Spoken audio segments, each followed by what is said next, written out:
And now, it's time for another Dice Tower review with Tom Vasel. Love it or hate it. Look at the shape of this box. Okay, it's unique. Look, it's like a word bubble, but wow, the lid pops off this thing all the time. It comes off very easily. How do you store it on your shelf? Come on, folks. Come on, Patch.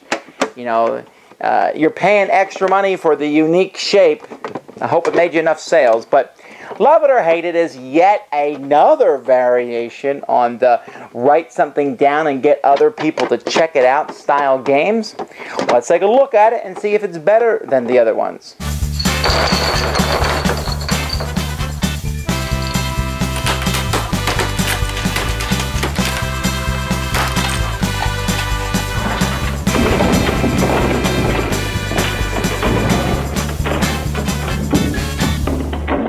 So each player of the game gets one of the markers that comes with the game. Looks kind of like it's for a baby shower, I guess. But the erasable marker.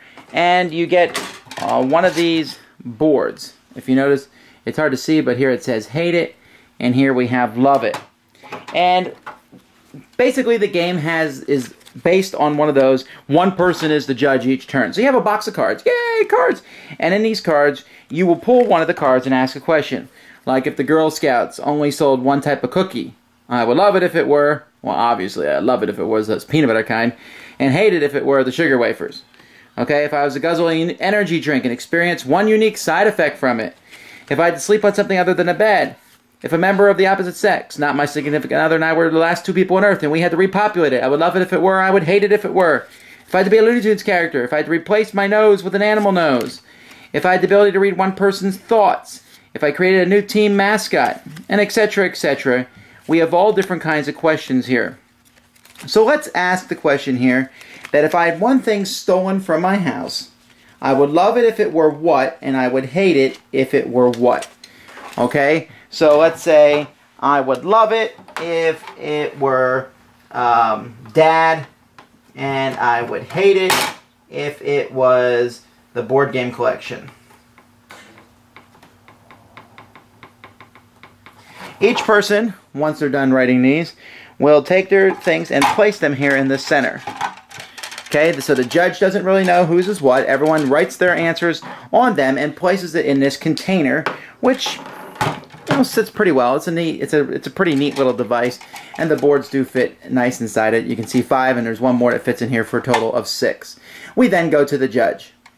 Okay, so here's Melody, my judge, and we're going to ask her if one thing was stolen from our house, you would love it if it were, and then another player will take the things and put them over her head, making it look like the speech bubble is coming out.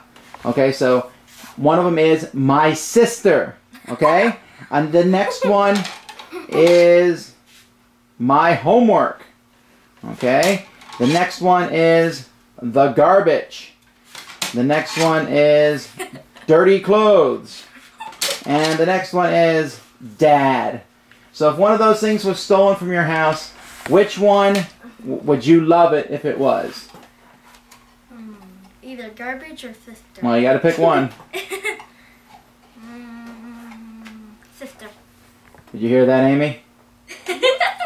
Okay, so anyway, so I wrote that one. Yay! Of course, I wrote all of them, so I get... So then we do the hate it ones. So we flip them around. If one thing was stolen from a house, you would hate it if it was the board game collection. You would hate it if it was all the food. You would hate it if it was your clothing. You would hate it if it was the TV. Or you would hate it if it was your DS. Which one of those things would you hate the most if it was stolen? That was even harder than the before.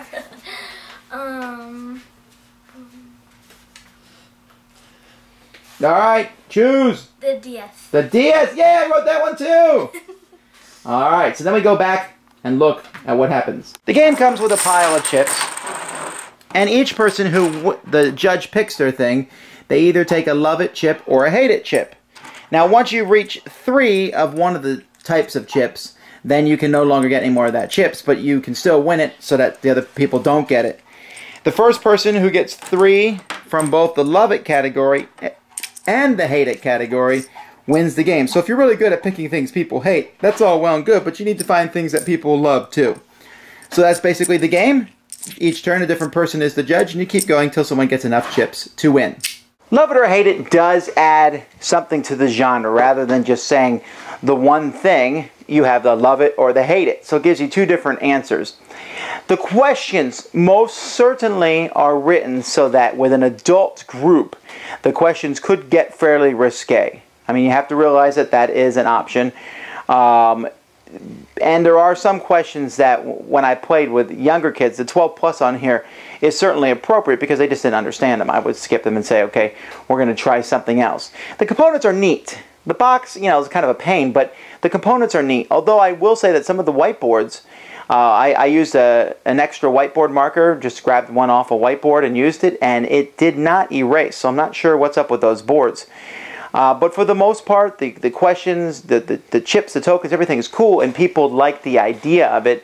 This is very close to another game I like called Say Anything. And so I think that there's some correlation between these games. Which one would I get? Well, I like the way Say Anything has you guess who said, you know, which one they're going to pick. But this one's a good one in its own case. Just how am I supposed to fit this thing on my shelf? Thanks for joining us today. For more written, audio, and video reviews, as well as the #1 board game podcast, check out the website at www.thedicetower.com. Until then, this is Eric Summerer, and you've been watching The Dice Tower.